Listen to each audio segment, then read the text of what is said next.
Hey guys, Frank Macaluso here from Garageaholic. If you're new to the channel, take a look at this E24. This has a 455 horsepower, 6.2 liter V8 engine underneath the hood here, and we are almost done with this series. In fact, we've just got a couple more videos. But before we go into the first drive and analysis of how the car handles video coming up, I wanted to invite all of my followers to send me a video of questions that you have specific to this swap. Anything from the drivetrain to the electronics, to the suspension, to the steering. What did I do? How did I solve these problems? I would like you guys to send me a video question on your phone. Send it to my iPhone. You'll see my number down there below. You can text me your video questions or comments to me, and I will make them as part of the pre-finale video that I plan on releasing in the later on in April or even maybe early May. Not sure when it's going to happen. But your video will be part of that pre-finale video that I'd like to feature and engage with my followers on how this swap was, how it worked, and all the little technical nuances that I might not have communicated in my series. Now, having said that, let's get right into the first drive.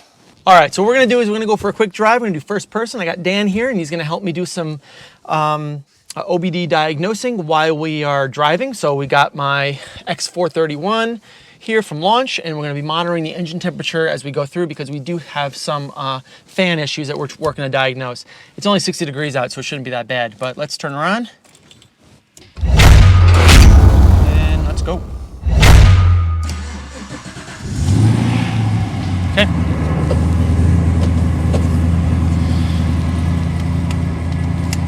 All right, let's connect to the car and see what the temperature is. Do manual. 16.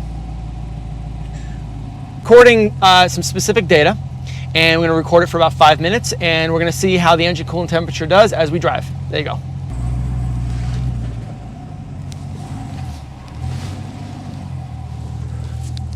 This is like the first drive that we're actually doing here on the road. Definitely feels a little different than I'm used to. Cruise is pretty nice. It's very smooth.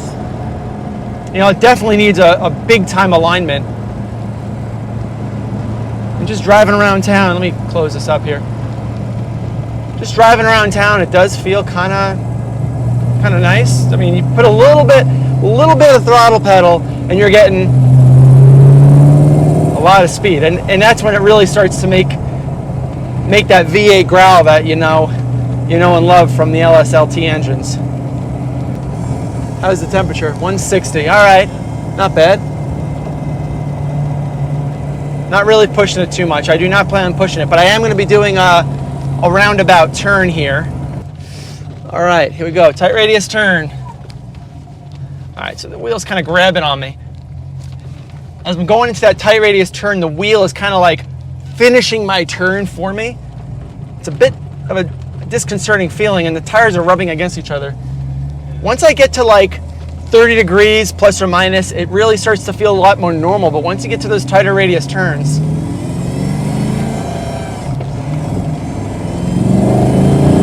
oh shit. All right, well, I don't know how fast I'm going. I don't know what my RPMs are, and I don't know what the engine temperature is because the cluster doesn't work at all. Very touchy, very touchy. But that's something that we can tune in HP Tuner, is if the throttle pedal is a little bit too sensitive because the car is light and the engine is too powerful, we can tune that pedal if we really want to. Engine temperature is at 183, so we're on our way back home now, so I'm thinking that this should be a good time to kind of regroup, just see.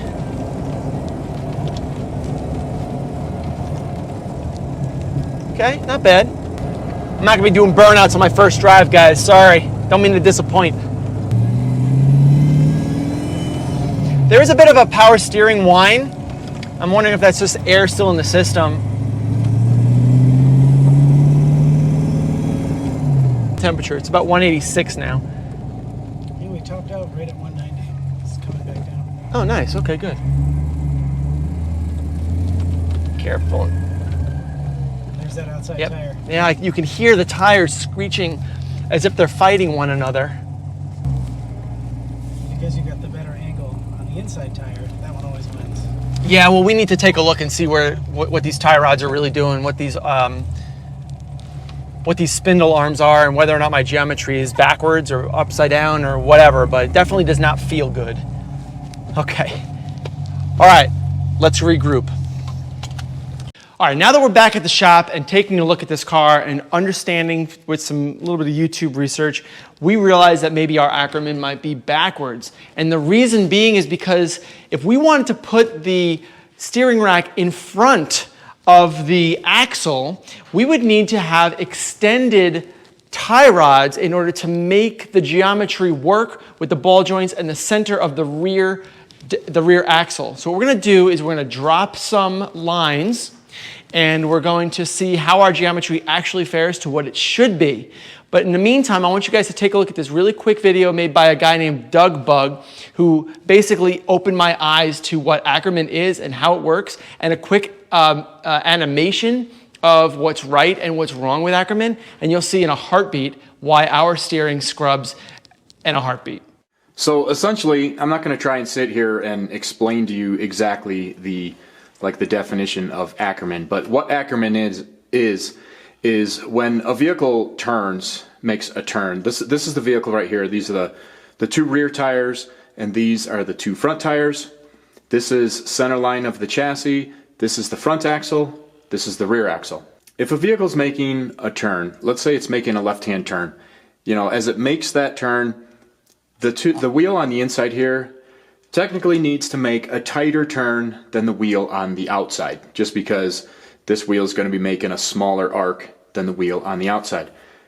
So Ackerman is geometry involved that allows it so when the tires turn, if you can see here, the inside tire is actually turning at more of an angle than the outside tire.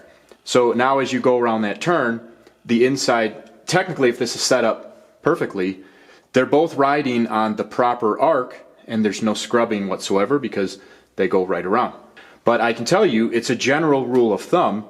If you take the intersection point of the center line of your chassis and your rear axle, that being your pivot point, and come up and draw a line through your ball joints, which would be right here, that line represents a very, very good starting point for your Ackerman. Now, my Baja, you see I've got rear steer written on here because the steering components are to the rear of the front axle. My Baja is what they call a front steer. My steering linkage and all that is in the front. And if you look, the line that I drew through here actually goes the opposite direction of where my ball joints connect on my spindle. So that would be horrible Ackerman. So let's do this. I'm going to change this up, and I'm going to put a tie rod bar on the front here, and I'm going to put it where the ball joints would fall right in line with the Ackerman.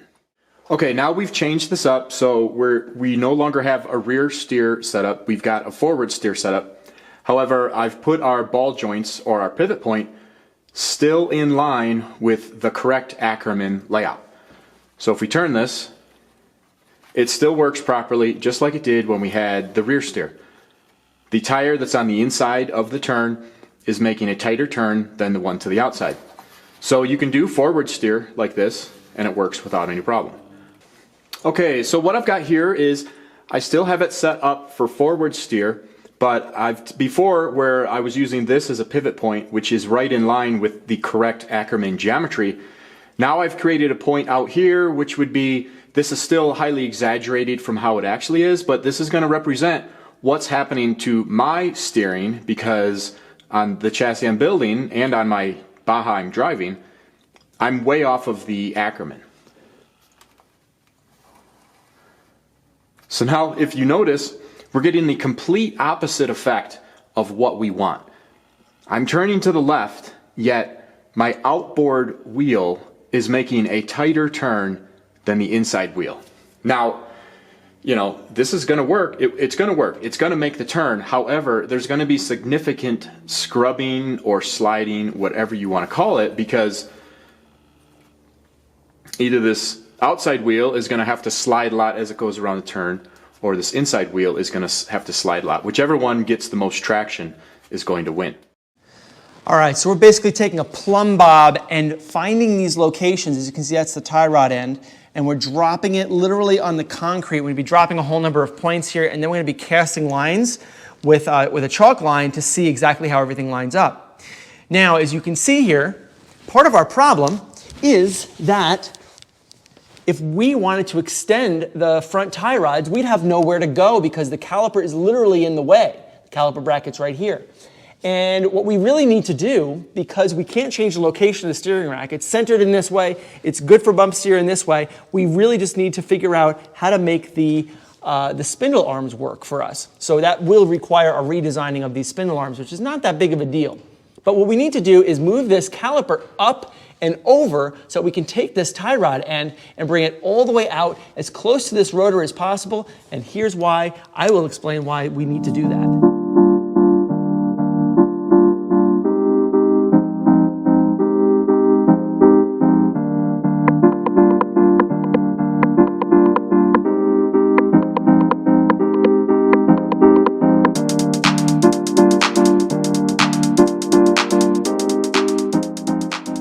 So I'm hoping you can see this, but I got the lines cast over here.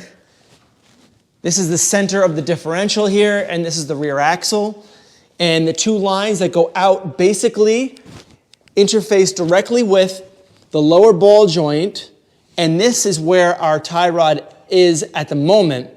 And you can see from the video, from the Doug Bugs video, that this is literally crap Ackerman. So in this case, if we were to literally drop the plumb bob literally on this line, which is ideal Ackerman, we would be right where Dan's hand is, which is kind of like, I don't know, what is that, like 3 inches maybe? That much, yeah. So if you look right here, you'll see that the line is literally in line with the rotor. That's pretty far out, and it might not be fully achievable, but if we can take this caliper bracket and move this whole caliper up another maybe inch or 2 inches perhaps and rotate it around this rotor, we might be able to make room to relocate this outer tie rod to that general location, thereby making our Ackerman much, much more favorable.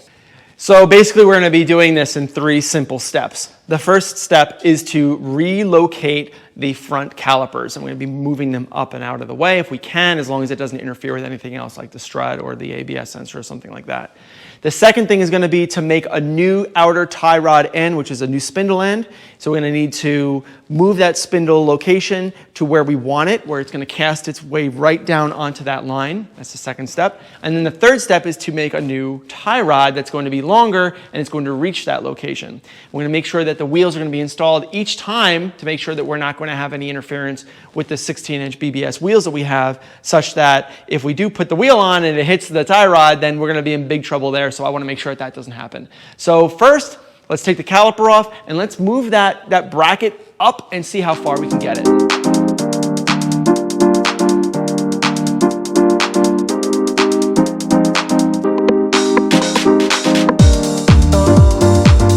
So putting on the bracket, we've actually cut out some of the rotor, the shield there. The idea is that we take this bracket and we shift it up just like that.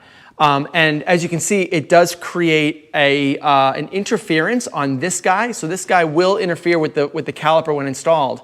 But it doesn't seem like there's going to be too many other interferences, and that's going to afford us all the room down here that we need in order to take this and relocate this guy to a more outer location in line with the rotor. We are going to be able to then cut this guy off so that this vacuous area remains vacuous for the caliper to install.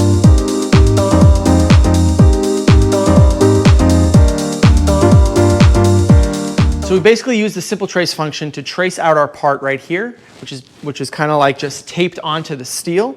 And now we've made sure that we have enough room. We're ready to cut, but before we do, we can just do a quick mock-up. So we can just do a run with the torch off. So if I click run, you're going to see that it's going to literally start cutting the first hole. It's moving over to the other hole. And now it's going to start moving its way over to the outside. It's always good to mock up your part before you actually cut it, because If you don't, you can actually hit things, or you can cut over a part that you've already cut, so you'll have a vacuous area and you'd have to recut. You can basically mess everything up. So this thing is cutting real nice now, and I feel confident about doing this without the and actually using the torch head.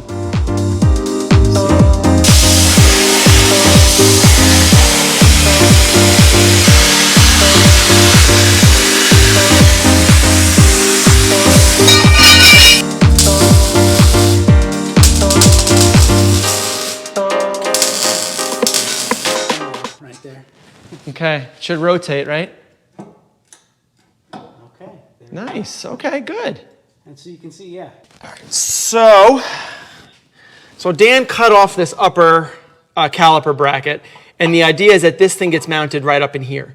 But where would it go in space? We don't really know exactly yet, but what we do know is that with this sitting here, just like this, and mounted, that if this were to rotate, it's going to rotate exactly where we want, and this piece is going to fit somewhere in there. I don't know if you can get back there, and Dan, and take a look, but this needs to be modified and shortened, and it's going to be sitting on top of here, and it's going to be mounting directly to where this bracket sits in space right now. So I can move this up and down, and as you can see, when I move it up, I got all the space in the world down here to take this guy and relocate it right under here. So I'm actually in really good shape to do that. The key here is to now take this upper mount and literally find its home right up here. That's what we need to do next. So now I welded this guy in, as you can see. It's just tack welded, and there's a lot more welding that needs to be done and gusseting that needs to be done there. But this bolt fits perfectly in line with that, positioning the caliper much more north. And now what we need to do is take this guy and make a mount for this guy, which would be a triangulated mount that goes and welds right onto this whole thing. So that's the next thing we got to do.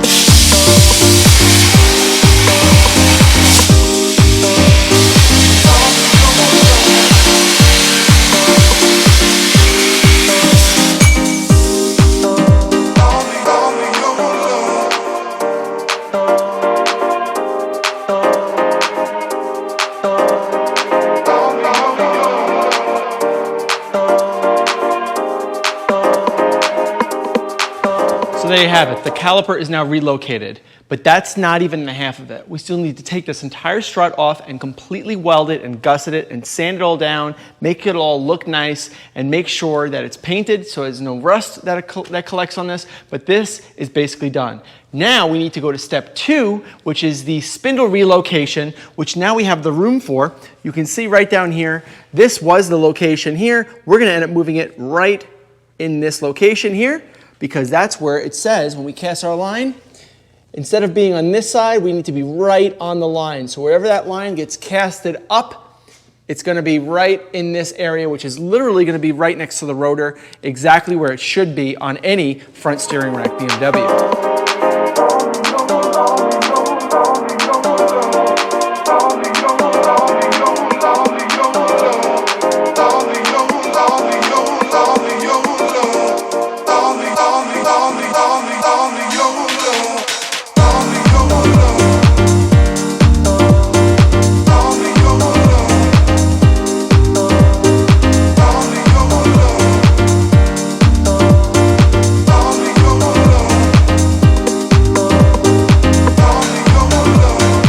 We've completely mocked up the location of our spindle arm, and as you can see, we've shortened it quite a bit. It was a lot longer, it's a lot shorter, and we've moved it over or outside a lot more. But how much more compared to where it was, and how does that compare to our Ackerman? If you scroll down here, you'll see that this is the location of our ball joint, and this is the line that's cast that should idealize the location for our outer tie rod location. This is where it was, and this is where we've moved it to. So as you can see, we've moved it closer to the ball joint, which is a lot more factory, going to give you a lot better turning radius, and we've moved it out, which as you can see, we've put cast a parallel line that basically is the wheelbase of the car, and we've effectively crossed to the other side of it, meaning that we have Ackerman in the favorable direction. Is it quite on this line? No, we couldn't do that. The reason that we couldn't do that was because if we ended up going too far out, we would have interference with the rim of the tire or with the rim of the wheel and the rotor itself. So we couldn't go that far out. And I don't really know what BMW's looks like from a stock perspective, but I think that we're pretty darn close, and this thing is going to feel a lot better. Now we have our third thing to do, which is extend the tie rods in order to meet that new location. I'm going to be doing that on both sides as well. Sudden wardrobe change. Yes, that's right, it's another day, but we are now working on the tie rods. Now, very, very simple tie rod. We got our inner tie rods. We got them replaced. We also have boots for them, so don't worry, we'll be putting boots here and on this little indentation here on the 996 inner tie rods. And for the outer tie rods, we've got an E31 outer tie rod, which is essentially a left-hand thread and a right-hand thread, and you have these tightening mechanisms on here in order to make sure that it doesn't move. But we're going to end up actually having this or shortening this quite a bit in order to allow the left-hand thread version to be installed right here. Now the reason the left-hand version has to be installed here is because this is a right-hand version. So when you turn that center piece, it's going to bring them both in and both out, as opposed to having it shift one way or the other.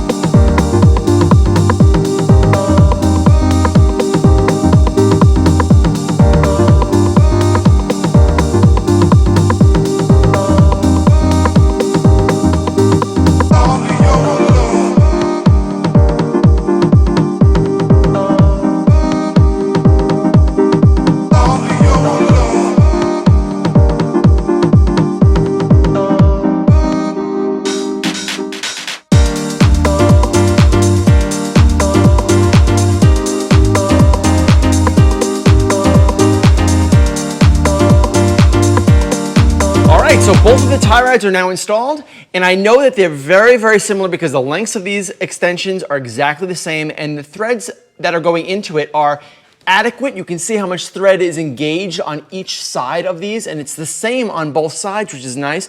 And I know that this is loose, but when I put this up and I measure the rotor, where the rotor is intersecting with, and it's going right in the middle of that back tire. So both of these rotors are doing exactly that on their side. So it's just a matter of fine tuning at this point. Like I said, the wheel is already straight. The rack is centered completely, and the tie rod lengths are exactly the same. So we are in a really good spot to do a fine-tuned alignment. But what we can do now is finish assembling this and then go for a drive and see how it feels. Okay, so now the moment of truth. Got to remember, we changed the position of the calipers, right? Then we changed the position of the spindles on the tie rods, and then we lengthened the tie rods to match. We give it our best shot at a straight alignment with the wheel, with the rack, and with the tie rods. So I'm thinking that we're in a good shape to do a good first test drive. So come along with me. Let's do it. 2 clicks. Wait for that fuel pump to prime, and starts and runs. Let's do it.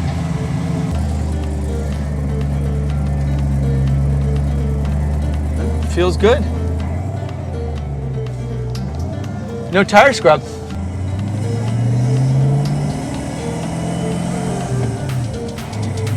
Feels good.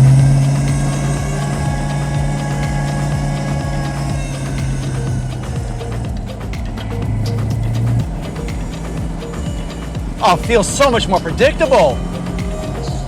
It's not too jerky. The wheel is straight, and it still is straight. Brakes feel good.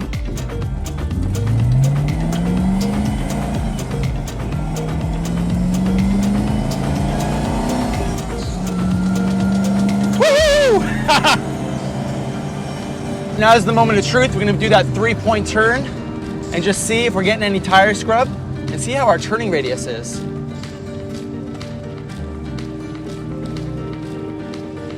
Okay. It is in the very, very final stages, still kind of finishing the turn for me. But it's a tight radius now.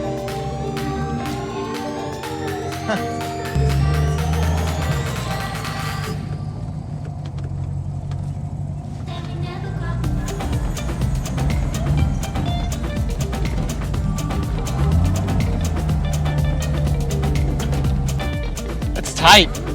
That's a really tight turn. How's it look?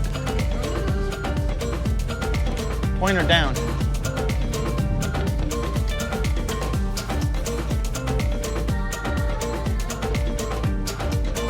No scrub. No scrub whatsoever.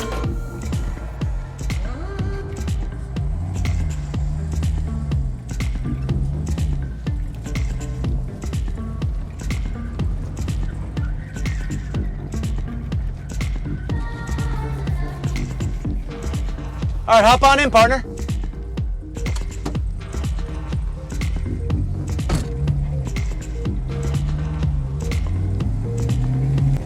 So I think overall, I think it feels way, way better. Tight radius turns are tighter. There's no more tire scrub.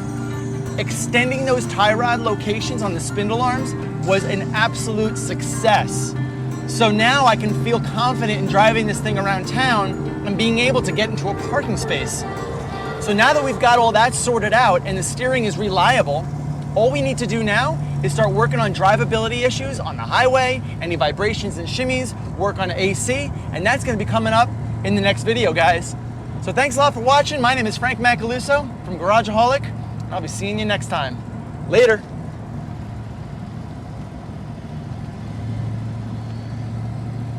This is comfortable, dude. I feel very confident now. Yeah. I feel confident driving this. What do you think?